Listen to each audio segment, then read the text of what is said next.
ABŞ Ədliyyə Nazirliyi 38 yaşlı Azərbaycan vətəndaşı Anar Rüstəmovu dövlət büdcəsindən 90 milyon dollar oğurlamaqda ittiham edir.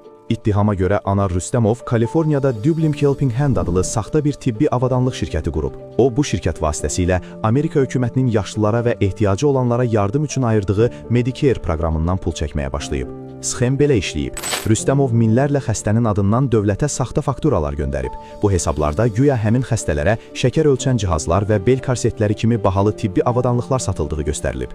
Əslində nə xəstələrin bundan xəbəri olub, nə də həkimlər bu avadanlıqların alınması üçün icazə verib. Yəni ortada heç bir tibbi ləvazimat olmayıb. Fırıldaqçılıq 2024-cü ilin oktyabrından başlayaraq 2025-ci ilin iyununa qədər davam edib. Rüstəmovun bu müddət ərzində dövlətdən cəmi 90 milyon dollardan çox pul tələb etdiyi deyilir.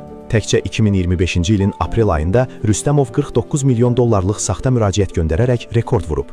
San Fransisko prokurorluğu bu hadisəni vergi ödəyicilərinin pullarına qarşı böyük xəyanət kimi qiymətləndirir. ABŞ-a qeyri-qanuni yollarla daxil olduğu bildirilən Anar Rüstəmov hazırda gizlənir və Federal Təhqiqatlar Bürosu onu axtarır. Rüstəmov saxlanılsa və günahı sübuta yetirilsə, əməllərinə görə 20 ilə qədər həbs cəzası və 250 min dollar məbləğində cərimə ilə üzləşə bilər.